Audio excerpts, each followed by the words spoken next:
Film diawali di sebuah hanggar dengan seorang pilot dan pesawat tempur kunonya, yaitu Mustang P-51. Sebuah pesawat tempur kuno yang dioperasikan pihak Amerika dan Sekutu pada Perang Dunia Kedua. Terlihat juga foto-foto dan poster dinding tentang sang pilot di masa lalu. Dan dia adalah Kapten Pilot Maverick. Maverick pergi memenuhi panggilan atasannya yang menyatakan bahwa programnya dihentikan karena tidak mencapai target kecepatan yaitu 10 Mach. Sementara mereka hanya bisa mendapatkan 8 Mach. Ya, sekedar informasi, Mach adalah satuan kecepatan suara yang sering digunakan untuk menghitung kecepatan yang sangat tinggi seperti pesawat jet atau roket dan pesawat luar angkasa dengan kecepatan hypersonic di atas supersonik. Kecepatan suara adalah 1 Mach yang sama dengan 1238 km per jam. Jadi jika 10 Mach berarti 10 kali kecepatan suara, yaitu sekitar 12.000 km per jam lah. Dan rata-rata kecepatan pada pesawat jet tempur saat ini hanya mencapai 4 Mach dan yang tercepat juga hanya 4,8 Mach. Oke, kembali ke film. Kemudian Kapten Maverick mengatakan pada timnya untuk melakukan uji coba lagi dengan maksimal hingga mencapai kecepatan 10 Mach. Sebelum melakukan uji terbang, Maverick melakukan latihan fisik untuk menunjang staminanya dalam melaksanakan tugas ini. Ya, betul sekali. Untuk menerbangkan pesawat tempur, itu dibutuhkan fisik yang kuat, apalagi untuk manuver-manuver ekstrim seperti menukik, menanjak, dan melakukan roll atau putaran dengan kecepatan tinggi. Saat pesawat menanjak, badan kita akan terasa seperti sesak dan terhimpit. Paru-paru kita akan sulit bernapas, makanya pilot pesawat tempur bernapas melalui oksigen, dan ini sangat berat. Orang bisa pingsan karena perubahan tekanan udara yang ekstrim. Oke guys, tibalah waktu untuk uji perang, dan ini akan menjadi penerbangan terakhir jika Maverick gagal. Kapten Maverick mulai memanaskan mesin pesawatnya dan melesat. Dia terus mencoba menaikkan kecepatan dan menyalakan afterburner, hingga pesawat terbang sangat cepat melewati kecepatan hypersonic hingga mencapai 8 Mach. Terus ke 9 Mach. Lalu afterburner yang kedua dinyalakan kembali hingga mesin pesawat sangat panas dan hampir meledak. Akhirnya dia berhasil mencapai kecepatan 10 Mach sesuai target dan semua bersorak gembira. Tapi sepertinya Maverick belum puas, dia masih ingin terus mencoba sampai menembus batas kemampuan pesawatnya. Dia kembali mengangkat throttle gasnya lebih tinggi, dia angkat terus hingga mencapai kecepatan di atas 10 Mach. Dan akhirnya notifikasi peringatan menyala, mesin rusak dan pesawat hilang kontak. Scene berpindah ke lokasi di mana Maverick berhasil selamat, tapi dia dalam kondisi acak-acakan. Dia masuk ke sebuah tempat seperti restoran dan meminum segelas air karena dia terlihat sangat haus. Tidak lama kemudian datang helikopter menjemput dan membawanya kembali ke hanggar. Dan setelah kejadian itu dia dipecat. Beberapa waktu kemudian, Maverick mendapat tugas dari komandan baru yang baru saja ditugaskan oleh Pentagon untuk sebuah misi penghancuran tempat pengayakan uranium di wilayah musuh. Lalu, Kapten Maverick melakukan analisa detail tentang posisi pesawat musuh, radar, jumlah rudal, dan kekuatan strategis lainnya yang dimiliki musuh. Dan dia juga memberikan formula strategi untuk menyelesaikan misi ini. Dia tidak tahu jika sebenarnya dia dipanggil bukanlah untuk terbang, tapi untuk mengajarkan pilot-pilot baru yang telah lolos dalam seleksi untuk melaksanakan misi ini. Sepertinya dia menolak karena dia bukanlah seorang guru atau instruktur penerbangan. Namun setelah dipikirkan, akhirnya dia menyetujuinya. Kapten Maverick kemudian bersantai di sebuah bar di lingkungan militer yang ternyata pemilik bar itu adalah seorang wanita yang juga temannya di masa lalu. Pengunjung di bar itu pun adalah anggota marinir dan para penerbang. Terdengar dari pembicaraan mereka jika pilot-pilot muda ini dikumpulkan untuk sebuah misi, tapi mereka tidak tahu misi apa yang diberikan kepada mereka. Kapten terlihat senang berada di situ, namun saat akan membayar, ternyata kartu kreditnya sudah terblokir, dan dia tidak bisa membayarnya hingga akhirnya dia dilempar oleh para pilot-pilot muda itu karena sudah aturan di bar.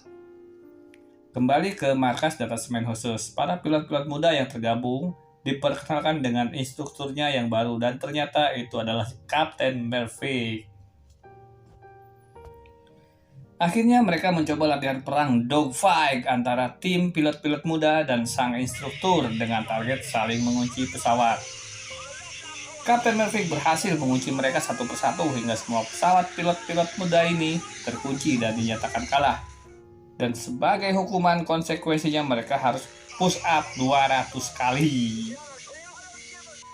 Tapi karena latihan itu terlalu keras dan terlalu gila karena melakukan penerbangan yang sangat rendah yaitu di bawah 5.000 kaki, Maverick kemudian diperingati oleh atasannya karena melanggar batas ketinggian yang telah ditetapkan. Namun ternyata dia sudah menyiapkan proposal untuk menurunkan standar ketinggian pesawat saat terbang dan latihan demi untuk melaksanakan misi ini. Kembali ke markas, Kapten Maverick menginstruksikan tentang simulasi dalam melaksanakan misi ini, bahwa pilot harus terbang dengan sangat rendah, karena jika pesawatnya tinggi maka akan terdeteksi radar dan pesawat akan ditembak jatuh. Di latihan kali ini, pilot harus menerbangkan pesawat dengan kecepatan paling rendah 660 mil per jam dan dengan ketinggian maksimal 300 kaki di bawah permukaan laut, dan ini sangat berbahaya. Kapten Maverick mengatakan bahwa dalam misi ini musuh terbesarnya adalah waktu. Jadi, misi harus diselesaikan dalam waktu 2 menit 30 detik. Kemudian Kapten Maverick pergi mengunjungi teman lamanya yaitu si Tom Iceman. Sepertinya dia tidak bisa bicara karena Iceman berbicara melalui ketikan keyboard. Iceman menanyakan perkembangan latihan skuadron yang sedang dikerjakan Maverick, karena waktu misi tinggal 3 minggu lagi, sementara para pilot-pilot sepertinya belum siap. Namun, di balik semua itu, di antara para pilot-pilot muda yang tergabung dalam misi ini, ada seorang pilot bernama Rooster, si ayam jago. Dan dia ternyata adalah anak dari Bradshaw, yang mana Bradshaw adalah teman Kapten Maverick di masa lalu yang selalu terbang bersama, namun meninggal dalam sebuah misi. Dan Maverick dianggap sebagai penyebabnya. Kapten Maverick sebenarnya tidak ingin mengirimkan Rooster, anak dari sahabatnya itu dulu, karena dia punya beban berat. Dia takut seandainya terjadi kenapa-napa, maka dia akan mengirimkan orang untuk mati yang kedua kalinya setelah kematian ayahnya di masa lalu. Namun Iceman, sang sahabat, mencoba menguatkannya karena bagaimanapun Rooster adalah pilot terbaik saat ini. Kemudian tim skuad pergi ke pantai untuk mencoba membentuk sinergitas secara emosional di antara para pilot untuk menjadi sebuah tim yang solid dengan cara bermain, berolahraga bersama-sama, dan tak lupa dia juga ditemani oleh si wanita penjaga bar. Mereka bermain di sana hingga menjelang petang dan Kapten Maverick pun pulang dengan mengantarkan si wanita penjaga bar ini pulang. Dan ternyata sepertinya dia akan menginap, bos. Namun, belum dimulai, anaknya memanggil dan coba masuk hingga si kapten kabur lewat jendela. Tapi sayangnya itu semua jadi percuma dan sia-sia saja. Karena setelah keluar lewat jendela, dia malah bertemu sama anaknya. Ya ampun. Bikin malu aja. Kembali ke markas detasmen khusus, ternyata komandan menginformasikan bahwa pengayakan uranium dipercepat. Maka misi mereka akan dijalankan dalam waktu 1 minggu ke depan. Kapten Maverick kembali mensimulasikan penyerangan melalui komputer dengan membagi tim dan teknik terbang rendah dan mengunci target kurang dari 300 meter dengan menggunakan pengunci laser dan menjatuhkan bom.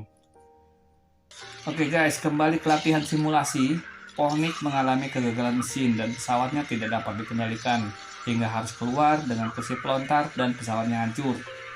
Namun ternyata pada latihan tersebut ada 1 orang pilot yang meninggal dunia, yang mengakibatkan Kapten Maverick dihukum secara permanen. Kemudian kembali di ruang simulasi di mana Kapten Maverick sudah tidak ada lagi di situ, maka Laksamana yang memberikan arahan tentang misi dan memberikan waktu 4 menit karena komandan instruktur mengatakan bahwa misi tidak dapat diselesaikan dalam waktu di bawah 4 menit. Lalu tim skuad memprotes karena 4 menit sangat berbahaya dan beresiko tinggi. Tapi tiba-tiba Maverick datang dalam pesawat dan melakukan simulasi sendiri dan terhubung ke monitor di ruang simulasi. Dia akan melakukan dalam waktu 2 menit 15 detik. Penerbangan yang sangat menegangkan dan hampir menabrak bukit di depannya, tapi dia berhasil melepaskan rudal tepat sasaran. Dan ternyata Maverick menyelesaikannya hanya dalam waktu 1 menit 59 detik atau kurang dari 2 menit saja. Setelah kejadian itu, komandan dilema di antara senang dan bingung karena ternyata simulasi yang diberikan oleh Kapten Maverick bisa dilakukan bahkan lebih cepat dari target waktu yang ditetapkan. Sedangkan di sisi lain, Maverick sudah dikeluarkan dari timnya. Hingga komandan pun bingung apakah akan menurunkan pilot-pilot muda ini dengan resiko mungkin para pilot-pilot ini akan mati dan menghancurkan banyak pesawat yang harganya mahal. Atau bisa saja dia memerintahkan Maverick tapi resikonya akan menghancurkan karirnya sebagai komandan. Dan pada akhirnya dengan segala konsekuensi dan resiko dan tanpa bismillah, komandan melibatkan kembali Kapten Maverick untuk melaksanakan misi ini sebagai komandan skuadron. Sebelum penerbangan, roster si anak Bradshaw menghampiri Maverick. Sepertinya mereka memiliki hubungan emosional yang baik, mendukung, saling support, saling membantu dalam menyelesaikan misi ini. Dan akhirnya misi pun dimulai. Kapten Maverick sudah berada pada posisinya, begitupun dengan anggota skuadron lainnya. Pesawat-pesawat mulai segera lepas landas satu persatu dari kapal induk. Mendekati lokasi musuh, mereka mulai terbang rendah di atas laut, dan rudal Tomahawk dari kapal induk diluncurkan, dan formasi serangan dibentuk. Tim skuad terbang rendah menuju sasaran dengan kecepatan yang sangat tinggi. Terlihat rudal-rudal sudah meluncur di atas mereka. Setelah rudal-rudal mengenai sasaran dan meledakkan target, ternyata ada 2 pesawat musuh yang sedang berpatroli di atas. Penerbangan yang sangat rumit dengan rute yang menukik, menanjak, dan turun melewati bukit-bukit terjal ini harus dilakukan agar tidak terdeteksi oleh radar musuh. Ini adalah penerbangan yang paling rumit yang pernah ada. Tim 1 berhasil meluncurkan rudal setelah target terkunci dan mereka langsung mendaki bukit dan naik ke atasnya. Sementara tim kedua datang menyiapkan penembakan laser. Namun, tim 2 belum dapat mengunci target dan setelah sangat dekat dan hampir menabrak target terkunci dan langsung menembak sambil menaikkan pesawatnya. Dan akhirnya berhasil menghancurkan target tepat sasaran. Dalam penerbangan yang menyusuri bukit, mereka terbang semakin ke atas dan tertangkap oleh radar. Dan rudal-rudal musuh mulai ditembakkan. Pesawat mengeluarkan flare untuk menangkal rudal tersebut. Rudal-rudal musuh terus mengejar pesawat mereka. Dan pesawat penjaga musuh yang sedang berpatroli pun datang menghadang. Namun pesawat Kapten Maverick berhasil ditembak jatuh. Tim skuadron masih ingin melawan dan menyelamatkan Maverick yang hilang kontak. Tapi markas memerintahkan untuk kembali ke kapal induk karena misi telah selesai. Lalu kemudian Maverick terbangun di atas salju. Sepertinya dia berhasil selamat dengan kursi pelontarnya, meskipun pesawatnya hancur. Dan datanglah helikopter menembakinya, tapi ternyata Rooster datang kembali dengan pesawatnya. Dia tidak mengikuti instruksi dari komandan untuk pulang, sehingga pesawatnya pun tertembak. Maverick berlari menuju posisi Rooster dan akhirnya mereka berdua terdampar di wilayah musuh. Lalu mereka berencana untuk kembali ke markas dengan cara mencuri pesawat musuh yang terparkir. Maverick dan Rooster berhasil menemukan dan menaiki satu pesawat jenis F-14 dari dalam hanggar musuh. Seperti ayahnya dulu, Rooster berada satu pesawat dengan Kapten Maverick. Namun, saat akan lepas landas, mereka kebingungan karena landasan sudah hancur, tertembak rudal. Mereka bingung bagaimana untuk menerbangkan pesawat ini. Dia harus menerbangkan pesawat dengan landasan pacu yang sangat pendek, sedangkan jet membutuhkan landasan pacu yang jauh dan panjang. Akhirnya, dengan susah payah, Kapten Maverick berhasil menerbangkannya, meskipun roda depannya nyangkut dan patah. Wah, susah mendarat ini nanti. Setelah berhasil menerbangkan pesawat musuh, ternyata ada pesawat lain yang juga mengikutinya. Tapi mereka berpura-pura karena sedang menggunakan pesawat dari musuh. Mereka mencoba menyamar. Yang mana pada akhirnya Setelah negosiasi dengan Rooster, Maverick memutuskan untuk menembaki pesawat yang menemaninya karena takut terbongkar, dan pertempuran udara dogfight pun terjadi kembali. Pesawat Maverick terus dibidik dan berusaha untuk dikunci oleh pesawat musuh. Pilotnya juga terlihat tangguh dan memiliki skill yang sama baik dalam manuver dan terbang rendah, bahkan manuvernya lebih ekstrim daripada si Maverick. Kemudian Maverick berhasil mengembalikan posisi dan membalas menembaki pesawat itu hingga pesawat itu hancur dan pilotnya melompat. Tapi itu belum berakhir karena di situ ternyata masih ada satu pesawat lain. Sementara F-14 yang dibawa oleh Maverick sudah kehabisan amunisi dan juga kehabisan flare sebagai pelindungnya. Terjadi kejar-kejaran antara F-14 yang merupakan produk lama dengan pesawat canggih generasi kelima terbaru. Mereka ditembaki dan tidak bisa membalas atau menangkis karena sudah tidak memiliki amunisi dan flare. Benar-benar skill pilot yang diandalkan untuk bisa lari dari pertempuran itu. Beruntung pada saat pesawat mereka terkunci dan siap ditembak, tim kedua datang kembali dan menembak pesawat itu jatuh tepat sebelum menekan tombol rudal dan mengeluarkan rudalnya. Akhirnya mereka berhasil kembali ke kapal induk. Tapi mereka bingung bagaimana cara mendaratkan pesawat ini sedangkan roda tidak ada, maka semua bersiap untuk melakukan pendaratan darurat. Ya, pendaratan darurat tanpa roda depan pun berhasil dengan metode jangkar. Semua bersorak karena misi sukses dan semua tim selamat berkat kerjasama yang baik antar seorang pilot legend bersama dengan anak dari sahabatnya di masa lalu.